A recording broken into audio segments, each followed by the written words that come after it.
what you're trying to do is increase the likelihood that you're successful in your pursuit. Because, and what I mean by that is raising your level of output or performance and minimizing that bandwidth of performance variability so that when you're in that range of likelihood of winning, and when we think about the more serial successful athletes, that's pretty much exactly what they do. They have a much more narrow bandwidth of performance. It's in the range of what's going to be required to deliver on their objective. And they prepare themselves to be able to deliver that output over and over again.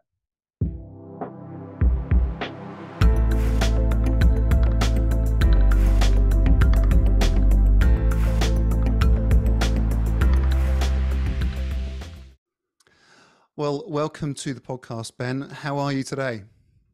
Fantastic. Thanks, Steve. Thanks for having me. Real pleasure to be here and join you today. I'm surprised we haven't crossed paths a little bit more, given our backgrounds and so on. I'm sure that there is, we probably have, and we might have forgotten about it, but look, it was really interesting to see a little spike on social media, a bit of interest around this book that you've written. I'd love to ask you a little bit about that. The book, Output: Optimizing Your Performance with Lessons Learned from Sport. But before we kind of get into that specifically, can I just ask you just to give us a little bit of a bio, bit of a background, just let people who don't already know you familiarize themselves with you.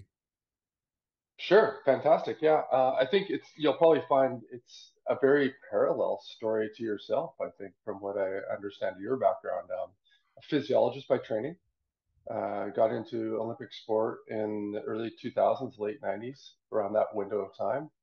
Um, Started working as a applied physiologist, and really, I think I became the first one of the first full-time paid physiologists to work in sport in Canada. We hadn't had really a system set up at that point in Canada, and there was an institute called Pacific Sport Institute, which was it was a legacy from the Commonwealth Games that occurred in Victoria and British Columbia. And they were trying to transition to create more of a institute model similar towards the AIS, or which is now the EIS as well. And I got hired on full time to work with them, and unfortunately, some of the funding model fell apart, and so I stayed on working with cycling and triathlon through that frame leading up to 2004. And at the same time, across Canada, there was a variety of other institutes that were either supporting athletes in Calgary and Montreal. Um, and shortly after Vancouver was awarded the 2010 Olympics, we really pushed into with a new um, organization called Own the Podium. We pushed into creating more of a systematic approach to supporting sport. And I got into that system really early. I was working a lot in endurance sport with cycling, triathlon, helped with a good mentor of mine, the late Gord Sleevert, in helping build a system in Vancouver and Victoria, which now is the Canadian Sport Institute Pacific. I spent a lot of years, just over a decade with that organization in really helping to push research and innovation into the sporting space and applying that in the field. And it was, like I said, it was pretty new in Canada at the time. So a lot of learned lessons on that sort of call it the cutting your teeth as a country in Making that space mistakes. with yeah, making a lot of mistakes. And I read your book, and I remember the first chapter. I was like, I could have basically written the same story with a different Okay. athlete. Yeah, I think uh, there's a little bit of rawness about that, isn't there? I mean, I want to ask you yeah, what you've experienced over time, but finish your yeah. bio and I'll get into some of that if that's okay. Yeah, sure. And so I worked quite a bit I did my doctorate at UBC under Don McKenzie, who was a sports medicine PhD. So I really got a good lens on looking at sport from two different angles, a medical side as well as an applied sports side. I did my master's degree with Howie Wenger at University of Victoria, working on some interference work between aerobic and strength training. And I did an honors degree earlier on in specifically working on strength with Dr. Dave Doherty at University of Victoria. So I've come from this background that shaped me across different paradigms from a physiology starting space, really working a lot in the strength and conditioning space, moving into the more medical space, and I got a lot into the anti-doping space, working a lot with WADA through my doctoral work, and then at the same time was working a lot in sport. And as we sort of progressed through 2010, 2011, and as you would know, and most people that work in sport, it can be a very long haul. We had young kids at the time, and I made a decision, or our family made a decision to not travel as much. It was a really tough decision to sort of move away from the institute model and still work with national teams, leading in primarily snowboard. In 2007, I got really focused, brought into snowboard on some top secret projects leading into 2010 games. And amongst those projects was really diving into the warm up space in all winter sport. So, as part of one of these top secret projects, we went across freestyle skiing, snowboard, some of the Nordics events. We were really looking at how do we optimize warm up and preparation. We did some analysis across most international competitions in a variety of those events, watching other countries, what they were doing, really dove into a lot of this early stage aspects around preheating, um, passive heating garments. Prior to 2012, I know London came out, UK came out with it in 2012, but we were doing a lot of that in 2010 on the winter side. Um, and in that process, started to lead this sports science, sports medicine initiative with snowboard, which was a different space for me. So it gave me some experiences working in we had multiple disciplines. We had style disciplines, we had speed disciplines in parallel giant slalom, and we also had half pipe. We had slopestyle coming in 2014.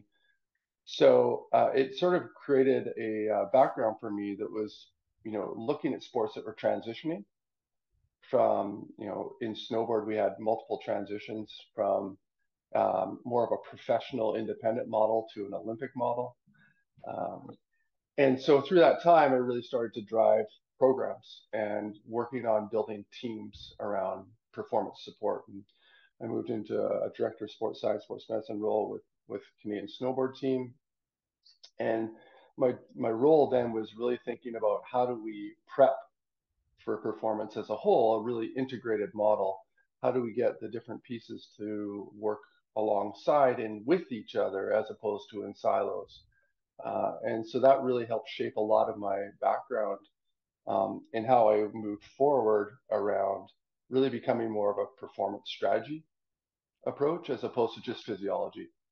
Still do a lot of physiology. Probably around 2016, 2018, I moved more away from Olympic sport because I'd started to see this transition that was happening around really trying to build high performance teams that supported sport and athletes from an integrated model. That performance was more than just, a coach over here and then send it to a strength coach over here, or a physiologist or a psychologist, that it was an integrated output that resulted in delivering and executing on a task that was required to achieve an objective. Um, Around that time, I also had probably in 2010, 2012 timeframe, I had people coming up to me from the non-sport world who had really high sport performance goals. Um, I think it was a global phenomenon at the maybe late 2000, early like around 2010, just before 2010, where a lot of executives were really getting into cycling, and I had been working in cycling for a long time, and so they had these goals of achieving what I would say were pretty, you know, ambitious goals of competing at a high level as a cyclist, but also, running businesses and, you know, raising families. And so one of the things I was approached on was how how do how does what we do with elite athletes apply to them? So it was a really interesting time because you were seeing a lot. I was seeing a lot of parallels. I was seeing a lot of people trying to achieve a high level of performance, but just different aspects of what made up that performance. And it didn't really seem that different to me than it did from an elite athlete. So I, over the last probably 10 years, I've really branched out a bit more to be working across business space, personal performance space, while at the same time working more in professional sport. So I've moved into the professional sport realm and helping organizations and teams build performance strategies similar to what I was doing in Olympic sport. Oh, really parallel. uh, Very well. yeah, it's like just communicating across a different universe or just a different across the ocean there. Um, Yeah. I'm interested to hear a little bit about that, what you do now and that mix, and that's partly driven by my own curiosity as to how really parallel is this. However, can I just ask you? It's a difficult question necessarily, but it's thinking about over that stretch of time, that near 30 years worth of view of us trying to take scientific concepts and apply them for people who are chasing those those goals, those outcomes, as we might term it in your book. What's your observation about how the system that you've been immersed in, the Canadian system, has changed over that time, and what the big things are? And that's a big question. Yeah. So the Canadian system on the Olympic level, per se, Yeah. is that what you're really referring to? Well, first I'd say we have a system now where we didn't have a system before. I think that's one of the biggest things. When I started working in Olympic sport, like I said, it was probably one of the first full-time paid physiologists to work with Olympic sport. And maybe there was, outside of coaches, and some therapists that were on contract here or there weren't that many people that were full-time paid to actually support sport. Um, and there was quite often what happened, it attached to university, an exercise physiology prof would provide some testing and some feedback to the coaches, maybe some consulting here and there. And I think what's happened with the 2010 Olympics when that was awarded, there was a big um, push to try to raise the game. Uh, and I think with that came a lot of learnings. There's an influx of money, there's a short time frame, so a lot of things get just put on teams and NSOs and athletes and coaches. And I think one of the biggest learnings that came from that, from my perspective, and I think the sports system learned really well from it, was you can be detrimental by doing too much too soon. And so we went from a state of not really a lot of support to a lot of support. And in some situations, that can create a bit of a distraction, getting away from the fundamentals. Um, and I think that over time, people started to realize, and myself included, that sometimes when you put too much into a space that's not ready for it, it's it's better actually to go slow than to go fast. So is that? Can I just And ask you about that specifically? yeah, for sure. Is that an example? Say, for example, if if the swim coach hasn't necessarily got a deeper understanding of technique, then they might be more focused on the training side of things in terms of the physiology of training. That maybe it's not the right time to put a biomechanist in place, and it's better to put that service in when they're ready, as opposed to that's the type of blend of services we should have, so let's put it in place. Yeah, absolutely. And for me, actually, it came up a couple weeks ago when I was with Ken, and we were This is speaking Ken Van Summer specifically from Ken Van Summer. our Yes, that's right. Yeah, pre-conversation. yeah. And I think that the concept was brought was the right person in the right role, and I added the right time to that. And I think there's a right time to introduce different aspects of support, and even the right person might change over time depending on the need. And so I think, in your example there is that maybe the person that's required for that coach is at a very simple, it doesn't need to be a very detailed level of biomechanistic analysis. It might not be someone that's an expert specifically in swimming, but it might be someone that has a general understanding of how the body functions in levers and principles to help the coach better understand how a technique might impact the output of that athlete. Um, However, if you put someone in that role too early, you actually put at risk the ability for that coach to then take that on with a long-term vision. And then sometimes if there's that conflict, or and I don't conflict's probably not the right word, but an incompatibility, Yeah. you run the risk of potentially shaping the perspective of that coach or that athlete for future integration. And I've seen this happen a lot. Like I'd say in professional sport in North America, we saw a big influx of high performance director roles dropping into these professional sports teams across North America about 10 years ago. And the teams weren't ready for them.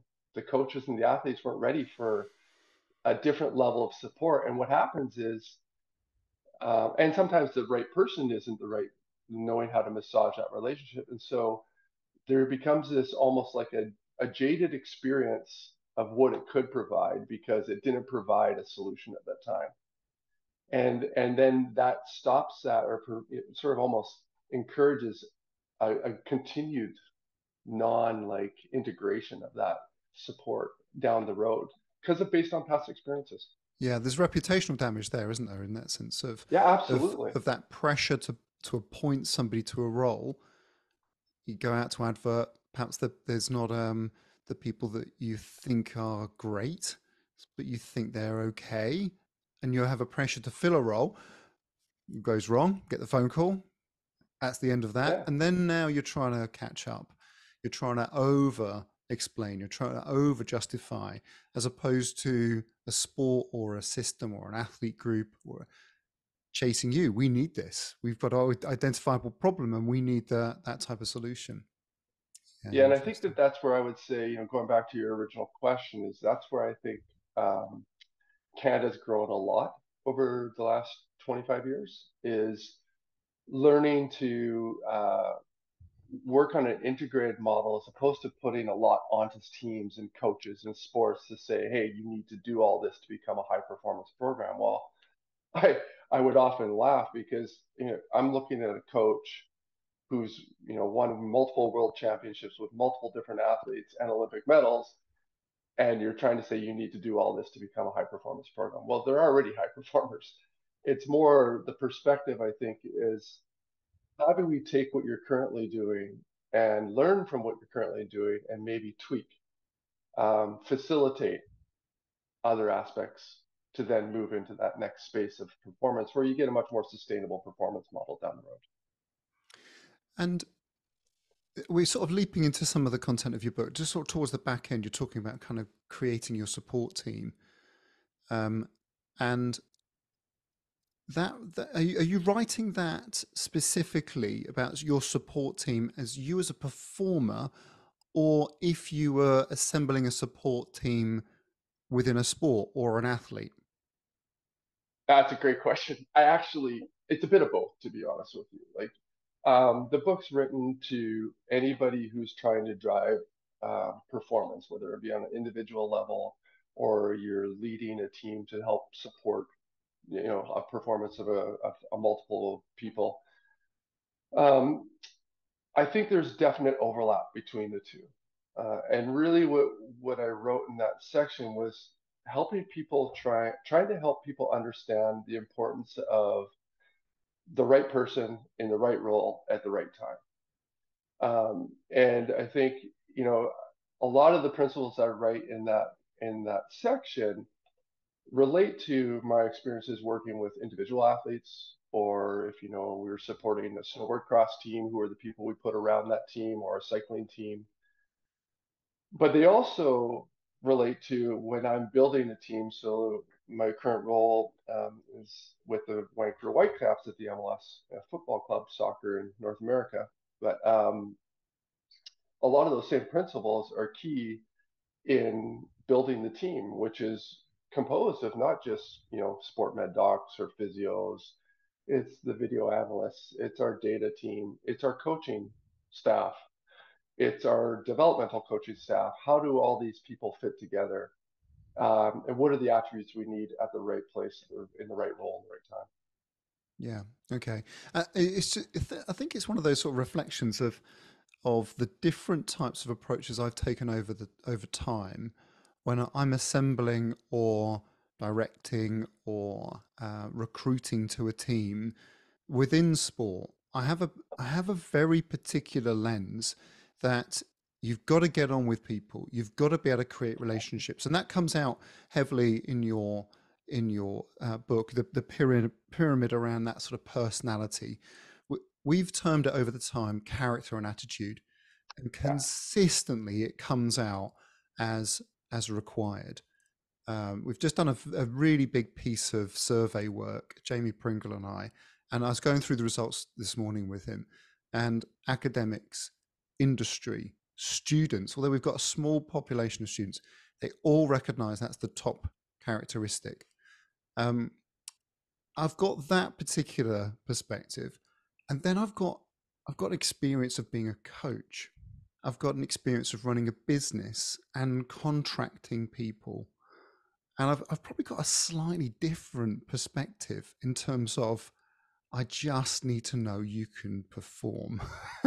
totally. I can probably cope with a little bit of personality disruption as long as I know you know what I need, and Totally. that is interesting because it feeds back to, I think, potentially that no nonsense approach potentially that I would like if I was an athlete or a coach, where it is a case of rapport is important, personality is important, but please, you have to switch on at some point and start to think about producing, showing me the right direction, showing me you've got experience, showing me you have some expertise.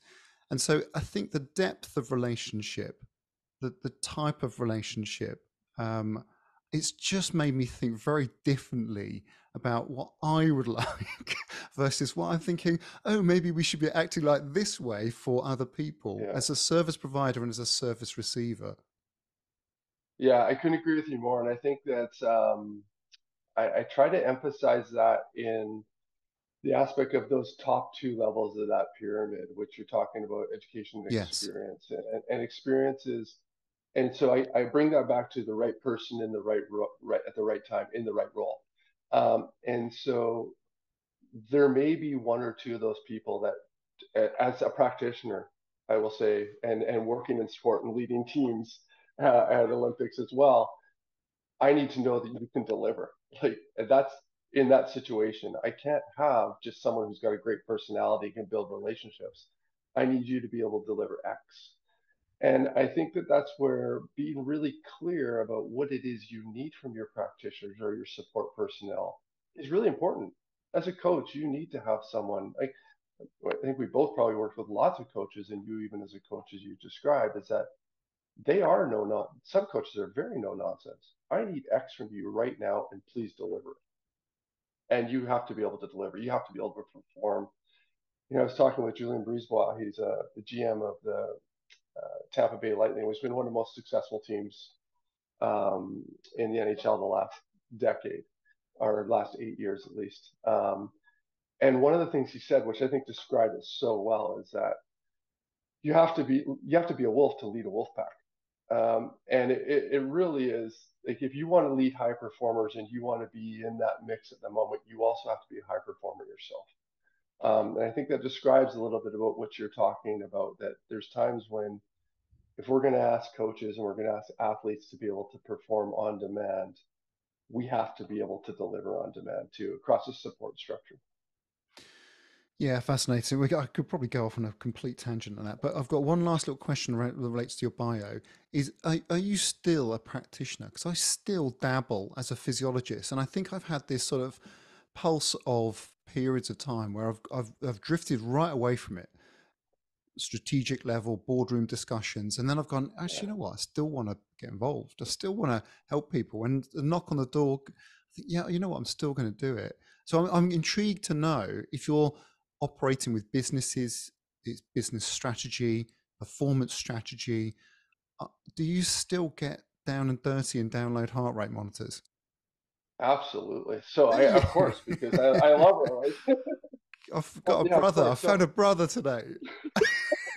I have a feeling it's I actually feel so blessed. I feel really lucky. I've got a great balance across the three, and so um, I do a lot of working on strategy with sport organizations. I do some work with B210 on the strategic side. For those that don't know, B210 is a private donor, funder of Olympic sport in Canada. Um, and even within that strategy side or work with B210, I actually do files with athletes. So I work as a physiologist or a performance planner, looking at their calendar per week, sequencing, looking at files, talking about recovery strategies. So I do get down and dirty at that. I still work with individual athletes that contract privately with me. So I would say I'm not necessarily a coach per se. They all have technical coaches, but I'd be more of a physiologist slash performance manager for them, depending on what their needs are. And then the third piece that I have in there is, when I work with an organization like the Whitecaps, is really building that team. Like I'm not so much in the day to day with the athletes on the field. I see them pretty much every day, but I'm not the practitioner doing it per se. Is where I'm sort of overseeing how does that function as a unit? How does their support drive performance at the club? Yeah. So Okay. yeah, I do love to get down and dirty still. You do. You do. You still pour over the information. Yeah. Let's talk about your book a bit. Output. Sure, I probably don't need to ask you what it's about, do I? It's about output, isn't it? it's about output 100%. Yeah, And yeah, and it's about reason. Yeah, what was driving that for you? So here's my summary of what I think you've written, and obviously there's some layers to that about how you would go about that. What other things you need to be thinking about whilst you're trying to develop performance. But in essence, if you are striving, if you are looking to improve performance, that you've got to recognize output, what actually happens, rather than necessarily how that is judged by the external world, the outcome, alongside performance. So the steps that you put in place, the process that leads up to that, what does that yield as an output before you then start looking at the leaderboard as to where you ended up in comparison to others? And is my assumption that you are trying to give adequate or perhaps unrecognized previously attention to the word output? yeah, I think that sums it up beautifully. I think over the years, and it probably first came to light for me after the Beijing Games in 2008, like the concept and how I started thinking about supporting athletes to achieve their objectives is, and just seeing how we had some athletes who in cycling performed incredibly well. Like they had done things that what I would say was they maximized their output. They actually yeah, they didn't win a medal. That's because the And Brits it's turned up on force. well, they weren't really in mountain biking, so it was okay. You could have one. And road cycling was not men's road cycling. So Yeah, I mean, we had an athlete, Swinging Tough, who was a time trialist and he finished seventh. But here was an athlete who was really not. He was known a little bit, but not really. But his ability to deliver on demand um, in a field that was pretty high caliber field. And then again, Catherine Pendrell, who delivered on demand in the mountain bike and finished fourth and would have won a medal had it not been for a mechanical in the last quarter lap. Um, both of those athletes delivered at such a high level and continued on from that stage to go on to higher levels, world champion and in Catherine and a silver medal at time trials for Swain and world championships and great pro career. Um, had they been judged on their outcomes from a sense of like relative to medals, I think we would have lost a lot in the aspects of how they actually performed and they were able to deliver and how their preparation led to that great performance. which and performance is interesting, like I think if you think about the definition of what performance is, it's actually what we do. It's what we do in the moment of competition. It's not actually the outcome. It's that, and so that's where the concept of output really drove home for me is that what is the output that we're actually able to deliver? What's expected from our preparation, and are we able to deliver at that? And so when I think about performance in a whole and going back to this concept of achieving your objectives, if your objective is to be a world champion, you need to be really clear on what's required to deliver that. What is the output that's required of you, not the output that's required of athlete X, but what's required of you? Because um, we've all experienced this at times. Occasionally in different fields, there's phenomenal athletes that just are at the right time. They're at the same time as you, and you will never, there's a good chance you will never actually beat that athlete just on a genetic makeup. Um, they're just so dominant in their field.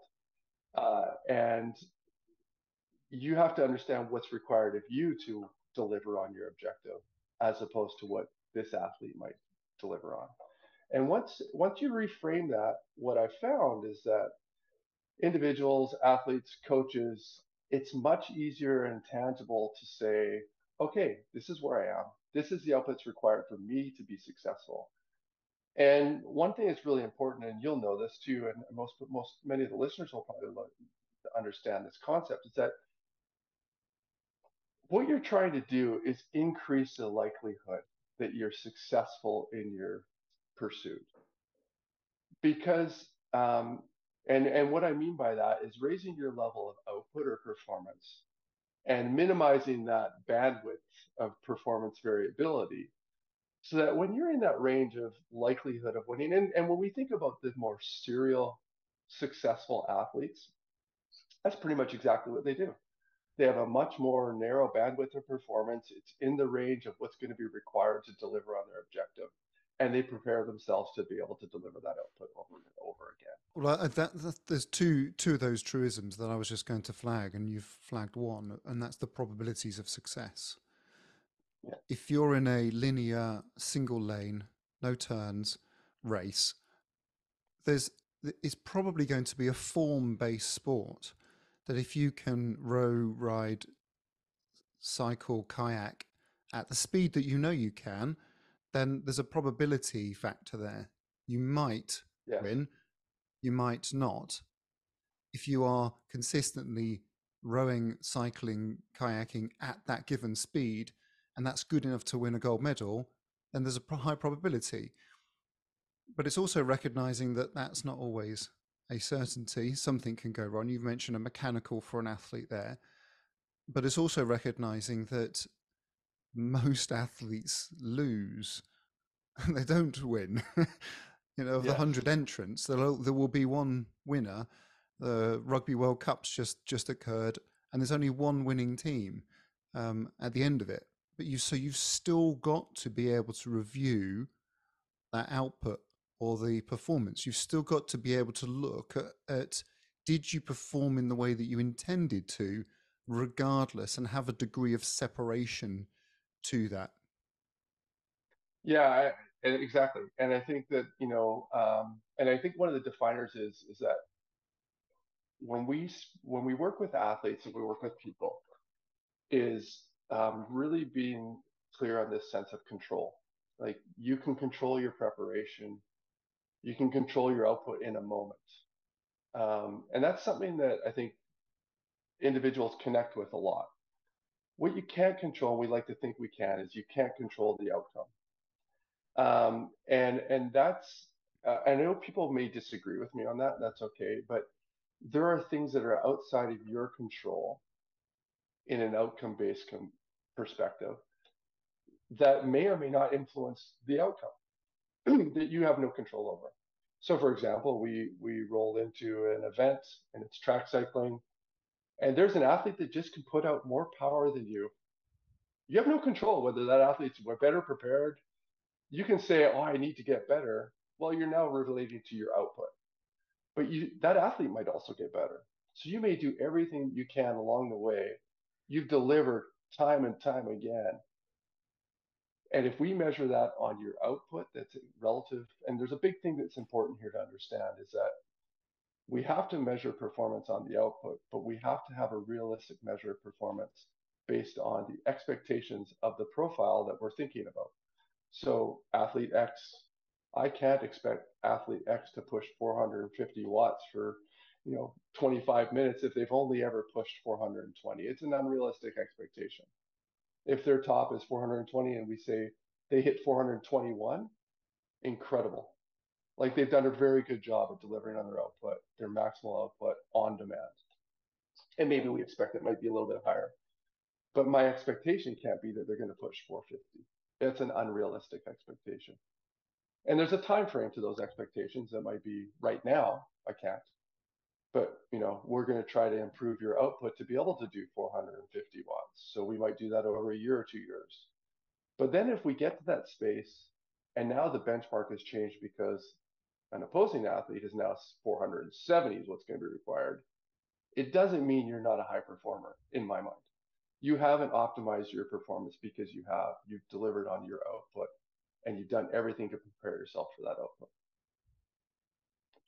I think the other thing I'll just add on that, Steve, if I can, is that um, uh, this concept of saying, well, you just set your standards low and you're sort of, you're setting your standard a little bit lower. And I don't agree with that because I think when you when you evaluate your performance clearly on the expectations of the profile, whether it be a team, an individual athlete, and you don't achieve the objective, what it does is it clearly articulates back to you that you have not evaluated what the output is that's required properly. And I think it's really important to identify that on a regular basis. And quite often and maybe in your experiences, but what I've found is we think X is required to achieve our objective. Or we'll hear coaches say, this is what we need to, yet they don't have success. And it's those moments, if that's what required and you delivered on that, desired output that you need to do, and you don't have success, well, you need to rethink your evaluation of what's required. It leads a natural, it provides a natural transition to that next stage of, okay, what's the next evolution of where we need to be? It's a really interesting concept because I think that I don't know if this is a narcissistic thing or not, but I was just re-listening to one of our podcast episodes because I found it such a fascinating topic. Is Christian Swan, based over in Australia? He's Irish actually, but and he's talking about goals, and it was such a rich conversation that I had to go back to it because what was interesting about those specific goals that you just mentioned, that I want to be world champion, um, that you're always behind that until you're Mm, there. It's always a not there yet, not there yet, not there yet experience. So it can be quite demoralizing. And this notion of non-specific goals or vague goals, as he terms it, and we have an interesting discussion about that, which is do better than yesterday. Try and be your best today, which feels a little bit. I don't know how this lands with you, but a little bit more oriented to output. That sense of I'm making progress, and you can then get into some discussions about the rates of progress and so yeah, on. for sure. But if you're always constantly judging yourself, how is it you phrased it in the book, your definition of outcome, the way things turn out? Um, Yeah. and but that is very much a case of weighing up everything that happened on the day as opposed to how did I get on. Yeah, exactly. And I think it's I would agree with him in how he's approaching that is that it's a different way of phrasing it, but I think they are very aligned. Um, one of the things I think that we can, and I would even say the serial performer. So even one question I would have is, so when you do become world champion, Now your goal is different. Your goal is not to become world champion. Your goal is to stay world champion, maybe, right? And you often see that that will play a bit of that will be difficult for some people because it gives them a different lens on how they have to maintain that status. But I think when you focus on whatever your objective is, if you focus on what's required to achieve that, it makes it much more tangible for you in control of what you're trying to do. And so then when you evaluate your performance and you're evaluating on that, you're actually now saying, well, this is what I was really trying to deliver. This is the output I was trying to deliver. And you can apply this concept. And what I found for me working in team sport, you can apply this concept to a team's perspective. Like, what's our required output of our team to achieve X? Okay, great. This is what we need. We need to play. This is our strategy and how we're going to do it. We need, 11 players on the pitch to do these different various things. What's required of player one? What's required of player two? And at each level, you can say, what are the required outputs? And if you are able to clearly articulate that, and this is something I think that and I talk about this a little bit in the book, where I often see errors is probably too strong a word, or misalignment maybe is a better word, is clearly articulating what's actually required and spending the time up front to do that, and then evaluating yourself or your team or your roster against that. And do you have the capabilities? And then being honest about whether or not you actually are able to go from A to B. And what are the strategies that you as an individual or as a team need to do to get to achieve that output? When that time's spent up front, what I see typically, and sometimes coaches do this just inherently, it's just how they think. High performers who are, I call them independents. These people who work outside the system, but they just constantly achieve success, or they've just done it on their own without a lot. They're maybe one coach. They inherently do this process. They understand what's required of them to get to A. They don't focus on a bunch of other things that other people may be doing. And I think that that step early on in that dissecting of your objective and what's the output required to deliver that, and then the honesty of evaluating yourself against it, helps set you up for success to then drive to try to push and improve your profile to deliver on that output in your preparation. And so I want to just recognize your recipe example in a moment, if you could give that. But I wonder if there's a just for our listeners to go through. Do you have those specific definitions to hand around performance, outcome, and output? Yeah, so outcome is what happens at the end. Outcome's the end result. It's whether you're in sport, business, it's what were you trying to achieve, and then what was the end result. Okay, so it is based on things that you're out of your control. Your output is how you actually performed. So meaning output is what you have control in. It's related to your preparation. It's related to your ability to deliver on demand. And no matter what you do, it may influence the outcome. So that's an important thing. It clearly is attached to outcome, but it's not the only thing that influences outcome. And that's a big distinction.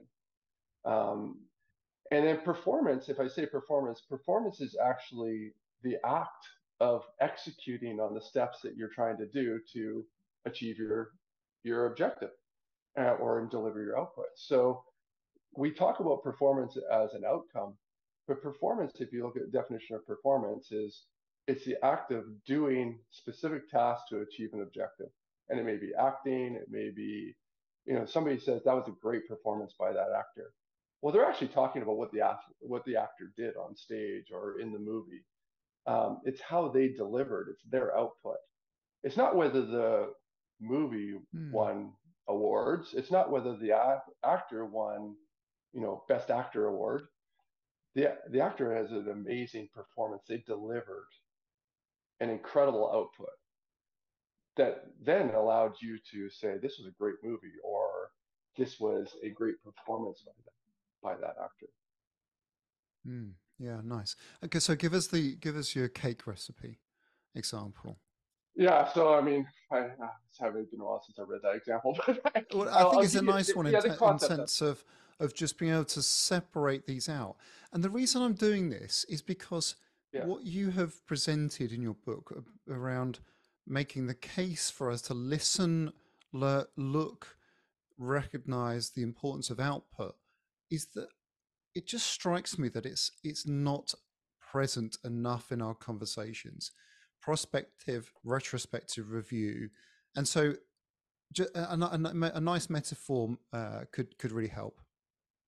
yeah, sure. So I would say that between process, output, and outcome.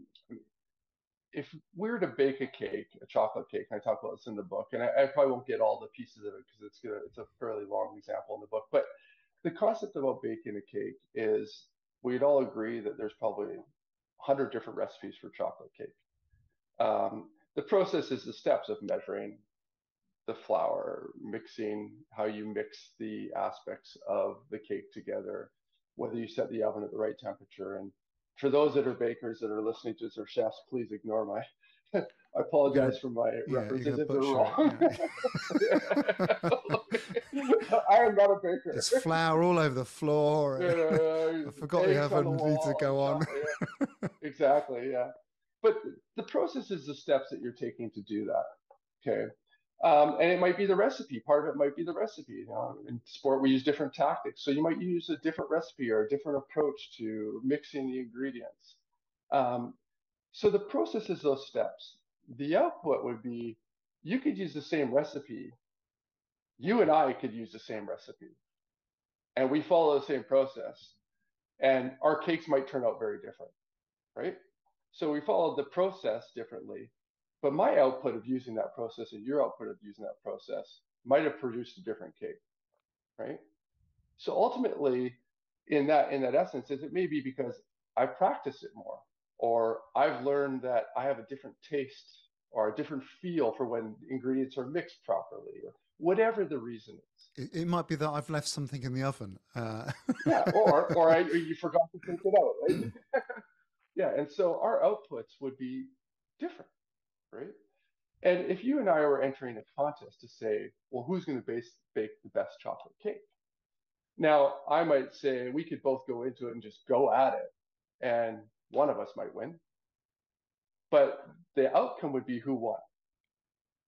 So what you might be really proud to say that you built a cake or you made a cake having never even touched a kitchen before, never been into a kitchen, and you made a cake that came out and it looked like chocolate cake, it tastes like chocolate cake, but it wasn't quite as good as mine, where I was actually been practicing and practicing, practicing, and I produced an output that was, a cake that looked like chocolate cake, it tastes like chocolate cake, but I liked some people like mine much better, right? Now, I prepared really, really hard, practiced to try to deliver an output. I delivered the exact output I wanted, right? And so it was a very good cake. Now, let's say a third person enters our conversation and it's a world class chef, like it's late entry into the cake contest, and we didn't know that, and they put it out, and they deliver a cake that is above and beyond. Like it just is over the top. Now, I I worked hard at my cake. I delivered probably the best cake I've ever made. It looked good, tasted great, but it was not at the level of this other chef who's done years and years of training. And so that cake wins. Now, my output was my cake, which was an incredible chocolate cake. However, I may have lost the contest because this other person who came in, who had a completely different experience building cakes, who delivered on some of the attributes that a judge might have actually appreciated much more than what I didn't really pay attention to what the judges really wanted. So maybe I didn't know the output that was required to deliver the winning cake. So those are things that were, even though I executed, I had a great performance, I still didn't get the outcome I wanted. Yeah, love it, love it. It tidies up the example um, in the sense that you can control as much as you can control. You can put the right steps in. So that, that's great. So can I jump ahead a little bit, because what Sure. really caught my eye in your book was a long list of qualities, characteristics that you'd spot with in a high performer. Mhm. And if I read them out a little bit, and it'd be great just to hear a little bit about your background thinking, either research or how you assembled the list, because I think it was because I think it's quite compelling. And I should preface this before I get into any of these, is that this obviously requires dedication, hard work to pour in, and it it's interesting. You all, I was reading it thinking, ah, yeah, but yeah, and then you recognise a point, which was these high performance can exist without all of these. You can get Yeah. there. So if I go through the list, they have a growth mindset. They are competitive. They are focused, disciplined, and willing to do the work. They control what they can control. They are strategic in their approach. They put themselves in a culture that supports high performance. That was what I thought. I've seen high performance happen without that. Yeah, um, yeah, for sure, yeah, absolutely. they Yeah, set 100%. they set clear objectives and are purposeful in what they do. They understand that preparation is key. So those are 8 characteristics. So talk me through how the origins of that list and your observations around that. Yeah, so that origin to that list came from, honestly, it came from the experiences and the pieces I've identified across the spectrums of different people I've worked with. It came from reading leadership books. It came from talking to people from business, working with different collaborators around leadership, and really sort of teasing out some of those similarities that I've seen in sport, whether it be great coaches, whether it be coaches who are serial, like winning coaches. And so obviously they don't get on the pitch or they don't get into the competition space and do the sports. They surround themselves with great athletes, and but they know how to deliver um, performances on demand and help athletes get to that space. So the genesis of that list was really from the experiences and things that just kept repeating themselves every time I saw athletes or executives or coaches who were high performers. Um, the piece I say at the end, and I'm glad you brought that up because it's really important to stress that if you don't have all these, it doesn't mean you can't be a high performer, but you better have quite a few of them. And it doesn't mean you have them in every aspect of your life at every single moment. There's people who are high performers, and I'll use an example of, let's say there's an athlete who's, especially in team sport, this could be really, you can see an athlete who makes it to the top level of their sport. And I'd say, let's use football as an example.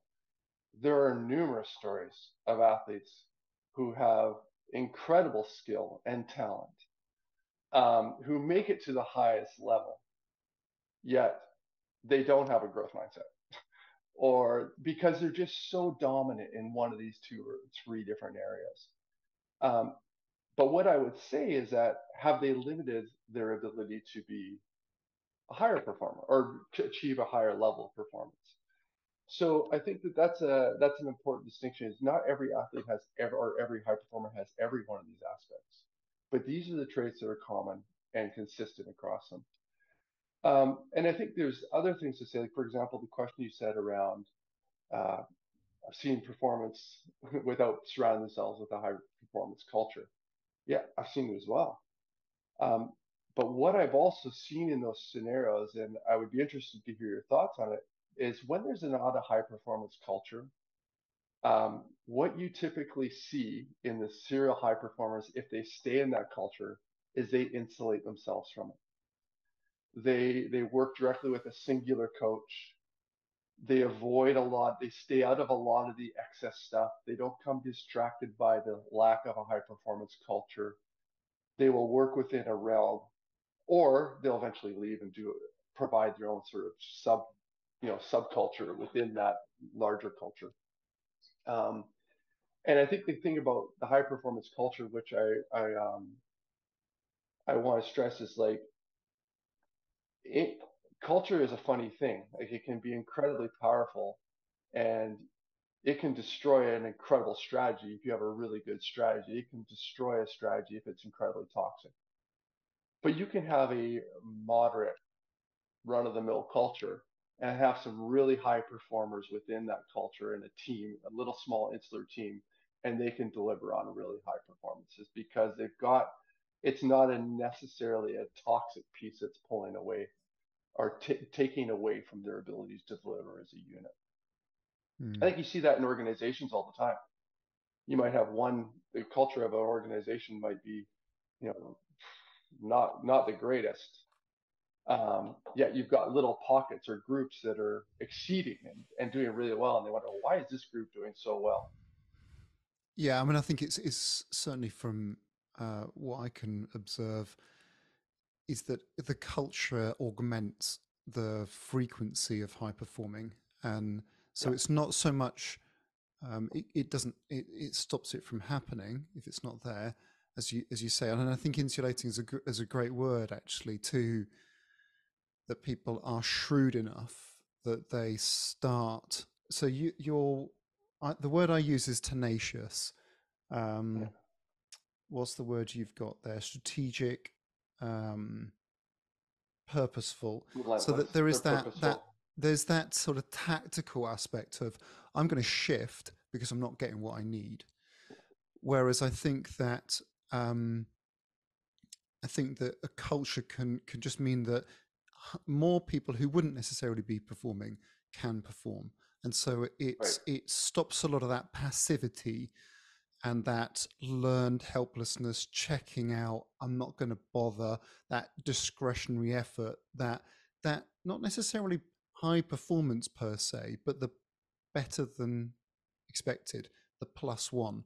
And that's where I Yeah. think these I've got a similar set of list of qualities. There's a couple of differences that I don't I share them carefully and almost talk them about as a graphic equalizer that people can tune up one, dial down the other, because being diligent and setting goals and all the time it can be fatiguing, for not only for people who are at the top of their game, but fatiguing for everyone around them. And there's always a cost to gunning for it all the time.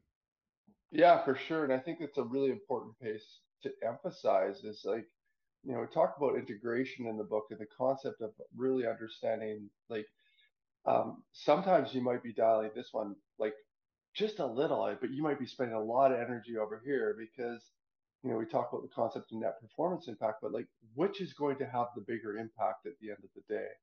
And I would even say, and I think I use an example, if understanding context is so important, individual context. So if you have a program that's super detail oriented and you've got to follow this to a T, and that's not who you are as a person. Like, example, similar setting goals.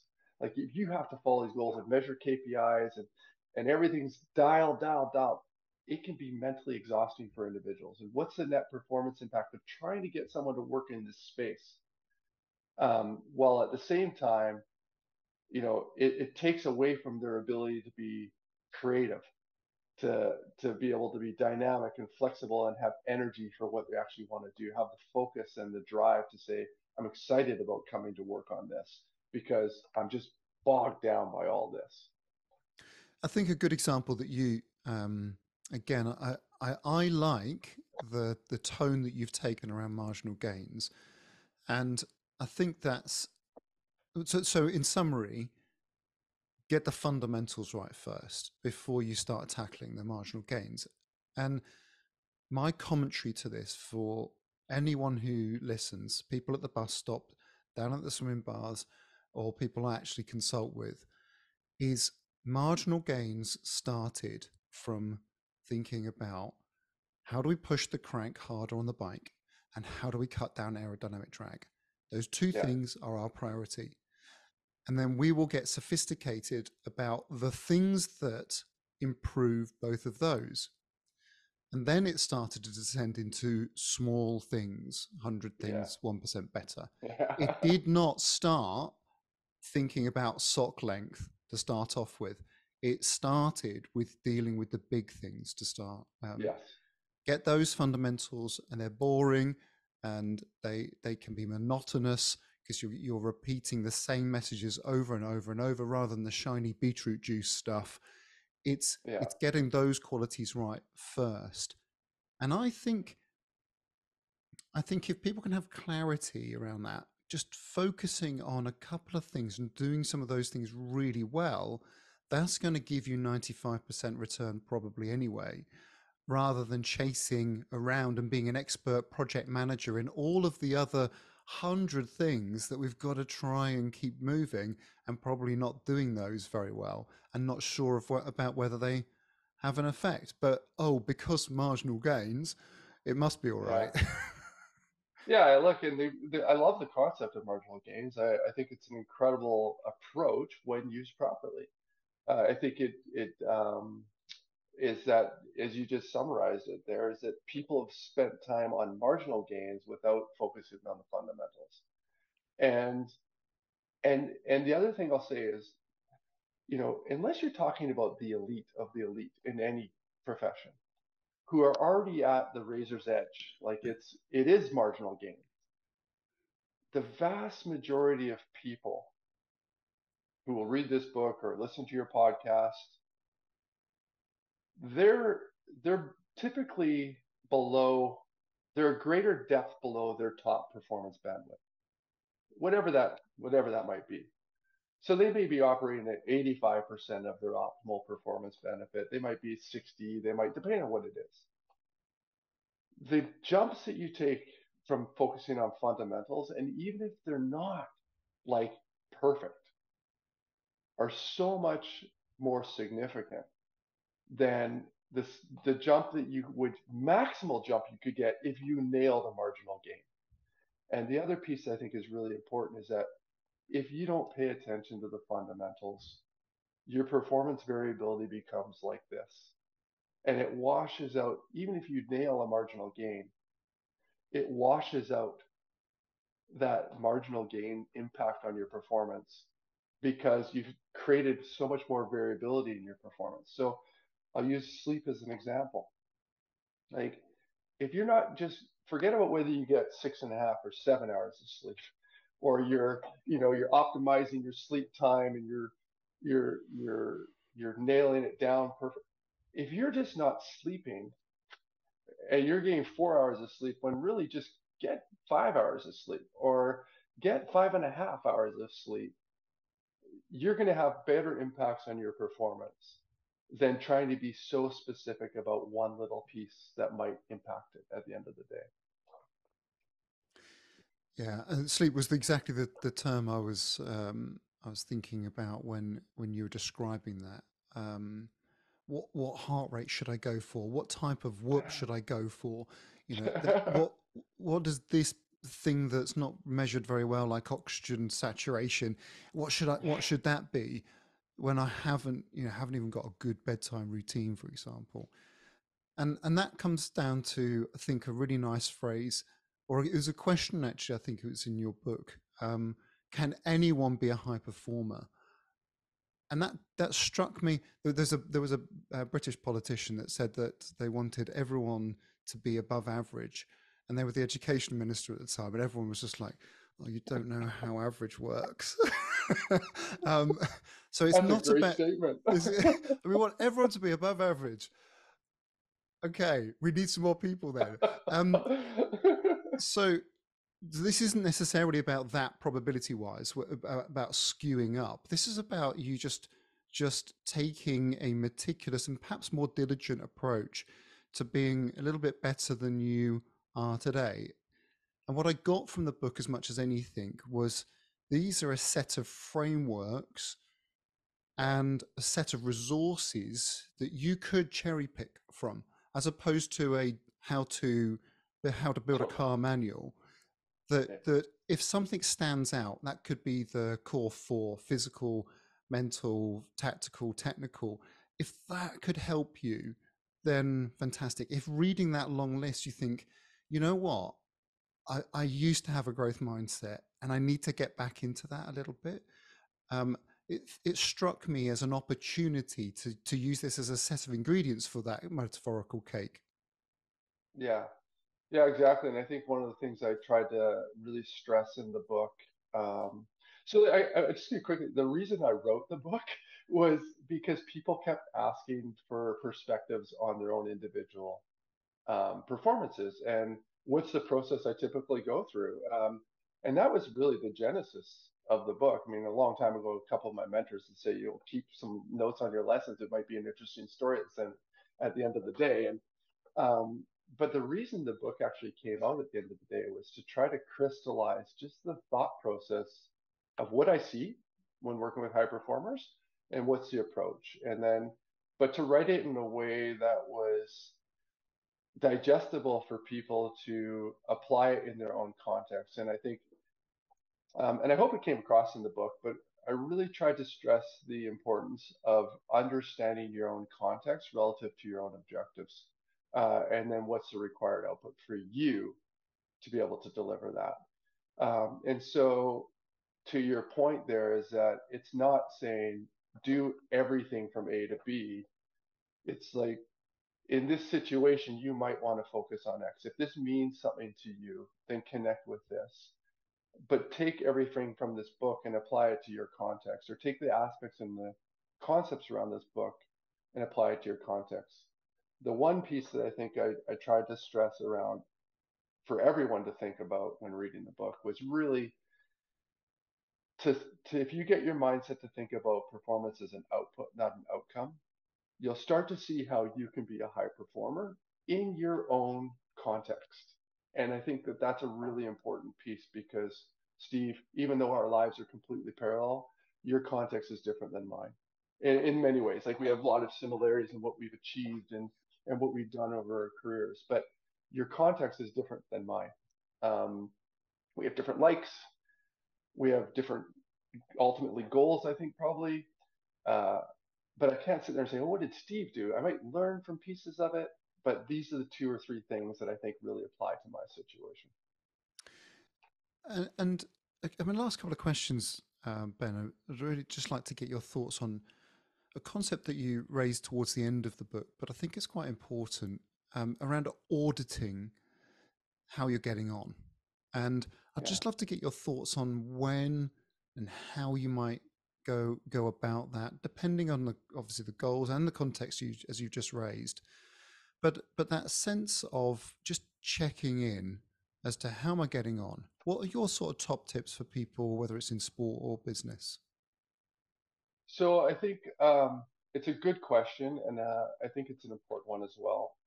I when I think of auditing, I think of there's and I talk about these in the book. The two main things. If let's say you're doing something to improve your profile, let's say it's you're increasing your aerobic capacity. Well, it's important to understand if what you're doing is actually increasing your aerobic capacity. So, are you doing the training? Are you getting a better aerobic capacity, or are you actually maintaining it so you don't get the natural age decline, whatever your situation is? But is the time and effort you're putting in actually having an impact on the attribute of performance that you want to change? Right. The second thing I'd say is that understanding how by improving your aerobic capacity, is that actually translating to your objective? So if my objective is to have more energy to, you know, build my business and support my family and be competitive with my friends on my bike, is improving my aerobic capacity actually increasing my ability and having an impact on my overall objective to achieve to achieve my objective and delivering my output to do that? So some of those ones are much more difficult to evaluate. And I think that's where measurement and evaluation are measurement, you can really clearly measure it. Evaluation, and I touch on this in the book, is you, you can audit from objective data subjective data, which I think is really important when we're talking about personal performance, and some expert opinion. And expert opinion doesn't relate as much. It might relate as, let's say you're at your job and you're asking an expert in your field, am I doing these things well? That would be a subjective, objective expert opinion. But I think we have to be comfortable to say self evaluate subjectively, because at the end of the day, your objective is your objective, right? An athlete, it's much easier to measure. We live in a world of measurement. But subjectively, is what I'm doing in my daily impact of trying to improve my road fitness, is it having an impact in my performance objective? And I think we have to be comfortable to just check in once in a while and not just get in the habit of doing and assuming it's actually having an impact. I think this is, to me, working in sport and collaborating or consulting in business, this is the one thing that I'm just so fascinated by, that most people, most of the time, say, well, we did this and then this was the outcome. And they forget the review the performance bit so that they change the process, Yeah. alter that part. They've got this strange affiliation with the outcome. Did you land the deal? Did you win the gold medal? Did we do the process that we set out to do? Yes. Okay. Well, I don't get it. Why that didn't result in it, as opposed to debriefing, reviewing, Yeah. reflecting, and therefore, what are we going to do differently tomorrow? And strangely, that we, maybe it's because we are creatures of habit and we like to just do the things that give the certainty, or they used to do, or it got us here. And it's strange how we don't include this review of output that allows us to review cleanly. Did the process actually support that? Was it effective? And are we willing to take some risks and try something different? Yeah, for sure. And I think it goes both sides to that, right? So you talk about the moment when you don't get the objective you're trying to achieve, like, but you did everything. Well, there's also the times when you get the objective you tried to achieve, but you actually didn't do everything. Yes. So understanding those reasons, and I talk about this as like a good coach inherently knows how to evaluate the lucky wins and the bad losses, right? And so they look at those equally as important, because and the debrief process is, I would say, it's one of the most valuable tools we use in sport, when you do it properly. It can be a bit of a checkbox sometimes where people just go through it. Yeah, yeah, we did all this stuff, we got the result. But the question that you raise there is, did what we do actually improve our likelihood to get the result, or did it just happen? So what are the other things that, we could have done everything we did, but you know what? The opponent came in really unprepared. They gave up a lot of mistakes. We gave up a lot of chances. Even though we did what we said we were going to do, we gave up a lot of chances, but we just got lucky. Like, they just missed the net 20 times. And you need to be able to do that debrief in a non-biased way that allows you to look at both those lucky wins and those unlucky losses the same way you might look at the good wins and the the losses that you really deserve to lose. Yeah, absolutely. Hey, look, last question for me. What are you hoping the legacy of this book is? Great question. I think for me, the legacy would be great if, just to help people reframe, um, performance as an output versus an outcome, and to help people understand that, it's high performance isn't reserved only for the best of the best. It's actually attainable by anyone. as long as they apply it to their own context. And I think that that's one thing I try to really drive home in the book is that um, there's you're in control of your ability to deliver an output as long as you prepare yourself to deliver that output and you evaluate your performance against your ability to deliver that output, that you can be a high performer within the context of your own environment and your own goals and objectives. Fantastic. Brilliant. Well, look, congratulations on the book. I've really enjoyed Thanks. reading through it, and I know that a lot of people are going to find it extraordinarily useful. So, Ben, thank you so much for coming on the podcast. The output of this Thank you, podcast, Steve. of course, is I found a parallel brother in another universe. So that's been amazing. So thanks so much, Ben. Absolutely. Steve, thanks so much for having me on. It's been a pleasure to spend time with you today and really appreciate it.